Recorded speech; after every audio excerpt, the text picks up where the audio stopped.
బాధాకరమైన విషయం ఏంటంటే జిహెచ్ఎంసీ ఎన్నికలు అయిపోయిన తెల్లారి సందే హైదరాబాద్ నగర ప్రజల మీద పిడిగెత్తేపోతా ఉన్నారు అయ్యా కొడుకులు కలిసి.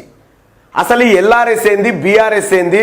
ఈ ఎల్ఆర్ఎస్ ఉద్యమం చేస్తున్నటువంటి రియల్టర్ల సంఘం అధ్యక్షుడు ప్రవీణ్ అన్న మీద ఒత్తిడి, నువ్వు ఆ ఉద్యమం బంద్ చేయకపోతే నీ పని చేస్తామని చెప్పి బెదిరిస్తా ఉన్నారట.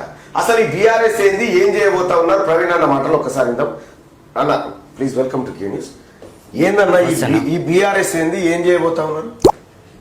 ఇప్పుడు జిహెచ్ఎంసీ ఎన్నికలు కాగానే ప్రతి ఇల్లు బీఆర్ఎస్ కిందకి వస్తుందన్న. బీఆర్ఎస్ అనే స్కీమ్ ని ఇంప్లిమెంట్ చేస్తుంది. బిల్డింగ్ రెగ్యులరేషన్ స్కీమ్ అంటారు దాన్ని.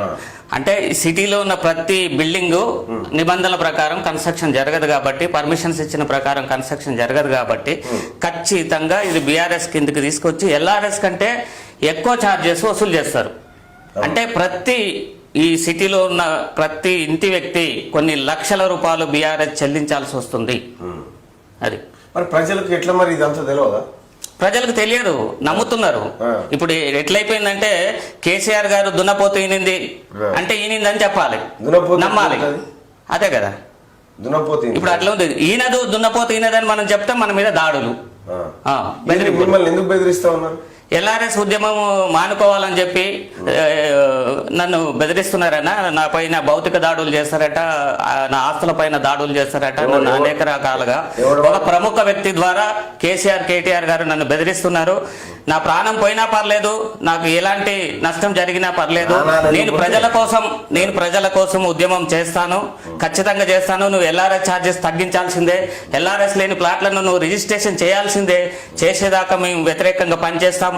ఈ జిహెచ్ఎంసీ ఎన్నికలలో మా రియాల్టర్స్ 12 లక్షల మంది ఉంటారు. ఈ 12 లక్షల మంది కూడా టీఆర్ఎస్ ప్రభుత్వానికి వ్యతిరేకంగా పనిచేస్తాము. నువ్వు రేపు 23వ తారీఖు రిజిస్ట్రేషన్స్ ఓపెన్ చేస్తున్నాడు వ్యవసాయేతర భూములని. ఆ వ్యవసాయేతర భూముల రిజిస్ట్రేషన్ లో ఎల్ఆర్ఎస్ లేని ప్లాట్లను రిజిస్ట్రేషన్ చేయనంటే మాత్రం ఖచ్చితంగా మేము వ్యతిరేకిస్తాం, మీకు వ్యతిరేకంగా పనిచేస్తాం, మిమ్మల్ని ఓడించి తీరుతామని చెప్పి నేను. ఇప్పుడు బీఆర్ఎస్ సంగతి కొంచెం ఇంకా వివరించి చెప్పన్నా. బీఆర్ఎస్ ఇవి జిహెచ్ఎంసీ ఎలక్షన్స్ అయిపోయిన తర్వాత వస్తుంది ఈ స్కీమ్? ఖచ్చితంగా వస్తుంది. దాని ప్రభావం ఎట్లా ఉంటది? బీఆర్ఎస్ అంటే బిల్డింగ్ రెగ్యులరేషన్స్ 100 గజాల ఇంటి ఆయన ఉండు, ఆయనకి ఎంత పడేటువంటి అవకాశం ఉంది? 100 గజాల ఇంటి ఆయనకు కనీసం 2 నుంచి 5 లక్షల రూపాయలు పడుతుంది. మొత్తం కట్టాలి, బీఆర్ఎస్ కట్టాలి. అంటే మున్సిపల్ గాని గ్రామ పంచాయతీ నిబంధనల ప్రకారం ఏ ఇల్లు ఉండదన్న, ఎవరిది ఉండదు, ముఖ్యమంత్రి గారి ఇల్లు కూడా ఉండదు. అంటే ఇవన్నీ బీఆర్ఎస్ కిందకి తీసుకొస్తారు. తీసుకొచ్చినప్పుడు ఏమవుతుందంటే కొలతలేస్తారు. మేము ఇచ్చిన పర్మిషన్ ప్రకారం లేదు కాబట్టి మిగతా దానికి నువ్వు బీఆర్ఎస్ కట్టాలి. అది బీఆర్ఎస్ స్కీమ్. అంటే అది లక్షలలో ఉంటుంది, ఎల్ఆర్ఎస్ కంటే ఎక్కువ ఉంటుంది.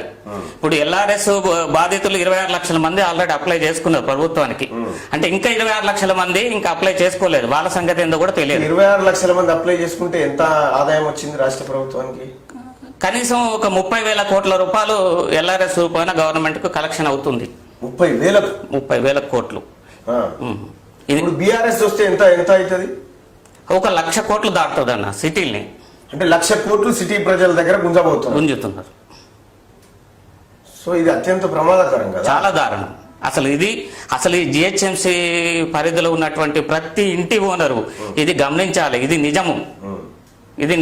టిఆర్ఎస్ పార్టీ కనుక ఇప్పుడు జిహెచ్ఎంసీ ఎన్నికల్లో గెలిస్తే గోవిందా, అంతే సంగతులు. అంతే. బీఆర్ఎస్ రుద్దుడే, ఎల్ఆర్ఎస్ రుద్దుడే. ఎల్ఆర్ఎస్ లేని ప్లాట్లను రిజిస్ట్రేషన్ చేయని అని చెప్పి లక్షలాది ప్రజల్ని పీడిస్తున్నది మాత్రం కూడా నిజమే కదా, మనకు తెలుస్తుంది కదా. రిజిస్ట్రేషన్లు బంద్ చేసి 75 రోజులు అవుతుంది. ఒక్కొక్కరు తిండికి లేక ఆత్మహత్యలకు రెడీ అవుతున్నారు పాపం రియాల్టర్స్, ఆ అవసరాలకు అమ్ముకున్న వ్యక్తులు. చాలా దారుణమైన పరిస్థితి ఏర్పడ్డది తెలంగాణలో. రాష్ట్ర వ్యాప్తంగా అన్ని జిల్లాల్లో ఉన్నటువంటి రియాల్టర్స్ కానీ, అవసరరీత్యా ప్లాట్లు అమ్ముకున్న వాళ్ళు కానీ నానా కష్టాలు, చాలా ఇబ్బందులు పడుతున్నారు అన్న. రైట్. ప్రజలారా చూస్తున్నారు కదా, జిహెచ్ఎంసీ ప్రజలారా, మీ ముందు అత్యంత ప్రమాదం పొంచి ఉంది.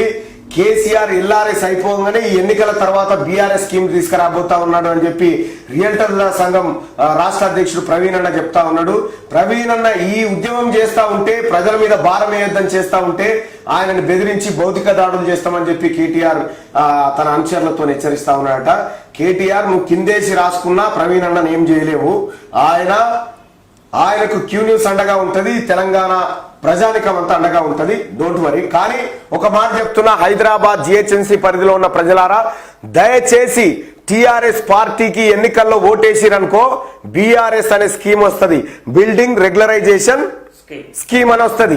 ఈ స్కీమ్ ద్వారా 100 గజాలు ఉన్నటువంటి ఒక ఇంటి అయినా దాదాపు 2 నుంచి 5 లక్షల రూపాయలు ఉత్త పుణ్యానికే సర్కారు కట్టవలసి వస్తుంది, లేకపోతే కూల్చేస్తారు.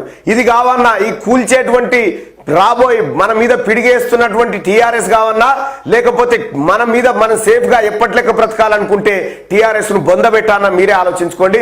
దయచేసి హైదరాబాద్ లో ఉన్నటువంటి ప్రతి ఇంటి ఓనర్ కు చెప్తా ఉన్నా, దయచేసి టిఆర్ఎస్ పార్టీ కోటేయకండి. నేను చెప్పిన మాట గతంలో చెప్పినట్టే జరుగుతా ఉంది. ఈ మాట కూడా చెప్తా ఉన్నాం. బీఆర్ఎస్ అనే స్కీమ్ రాబోతా ఉంది. ఈ బీఆర్ఎస్ వచ్చిన తర్వాత మీ చేతిలో ఏమీ ఉండదు. దయచేసి టిఆర్ఎస్ పార్టీని ఓడించకపోతే వాళ్ళ స్కీములు ఆగవు. జిహెచ్ఎంసీలో రాబోయే జిహెచ్ఎంసీలో టిఆర్ఎస్ పార్టీకి తప్ప దేనికైనా ఓటేసుకొని టిఆర్ఎస్ పార్టీని మాత్రం ఓడించండి దయచేసి. సో ఇంకా ఏమని చెప్పదలుచుకున్నా? Right, okay.